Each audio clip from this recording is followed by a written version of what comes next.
This fourth mini lecture might be the most challenging for some of you. Most Christians are okay with the idea of the Imago Dei. It's in the Bible after all. They're probably okay with this idea that I'm not an autonomous individual, at least on some level. I'm part of a community. I'm part of this bigger story.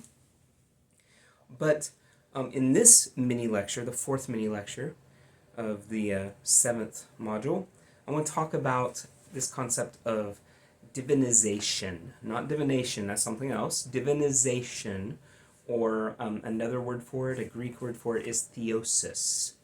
Okay? Divinization, theosis. And what this means is becoming divine.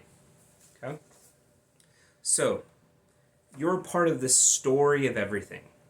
There's this grand narrative that's been going on throughout history, and you are born into it. You're created to be a part of this story. And at the heart of all of this story of everything is Jesus. God comes and he actually inserts himself into the human story. And everything then, it changes the whole plot, because now the story of everything is the story of God. It's the story of Jesus. And somehow your story is connected to that as well. And that really creates, we're going to see in some of the coming modules, how that really creates the entire notion of a human individual, and including yourself. The way you conceive of yourself and your dignity comes really from Jesus becoming one of us. Well, here's the surprise. God doesn't just take on our image. If he did that, that would be wonderful. But he does more than that. He actually shares his image with us in a way that surpasses anything that we could have anticipated from those verses in Genesis 1. He actually invites us to partake in his own divine nature. This idea of divinization, becoming like God, participating in his nature, comes from a book in the New Testament, 2 Peter. It's one of the epistles. And I'll read verses, it's chapter 1, verses 3 and 4. So 2 Peter, chapter 1, verses 3 and 4.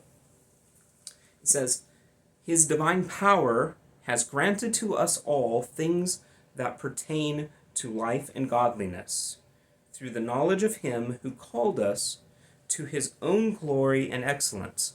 Already we have a strong hint of where this is going, that he has called us to his own glory and excellence. That's already quite a bit about divinization, becoming like God. But listen, it goes further.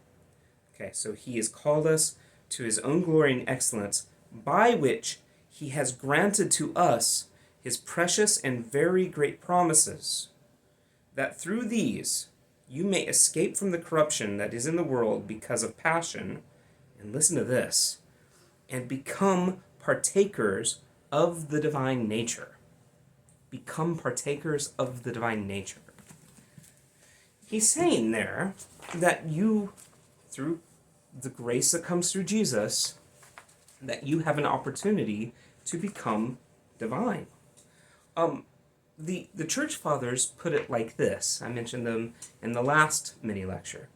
So some of the church fathers, Irenaeus says something like this. Athanasius puts it in a way that becomes a little, the way I'm going to say it comes mostly from Athanasius, who's a really important church father in the 4th century from Alexandria, Egypt.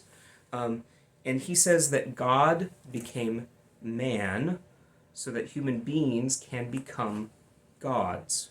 Let me say that again. God became man so that human beings can become gods.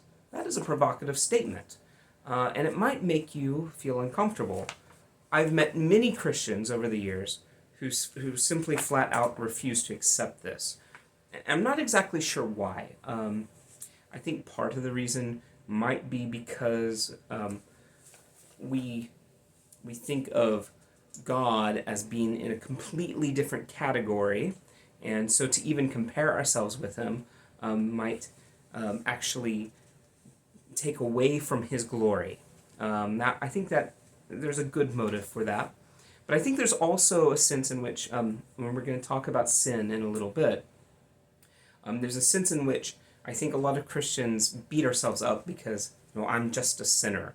So the idea that a sinner, especially some branches of Christianity, teach total depravity, meaning that the fall didn't just mar the image of God, obscure it, but it completely obliterated it.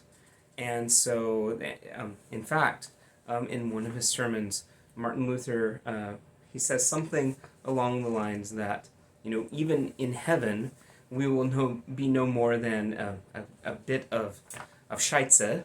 That is a German word for human dung. And yeah, it's related to the one you know. You'll be no more than Scheiße that is covered with snow. So at the heart of your being, you're still the sinful being. You're not actually like God. And I think that this is so ingrained in a lot of Christian culture, thinking of ourselves as sinners, that's hard for us to imagine that we will actually partake in the divine nature like St. Peter says we will. But this is in the Bible. This is in the Bible. Just like all the stuff that says you are a sinner. The Bible says that you are called to be a partaker in the divine nature. You are meant to be like God. Nay, you are meant to be a God. Okay? Now, that does not mean that we will participate in the divine, attributes of like God's omnipotence, his omnipresence. You'll never be able to create things ex nihilo, out of nothing, like God does. No. But principally, you will be like God in that you will be energized by love in the way that he is the source of love. I think that's really your destiny as a God, is to love like God.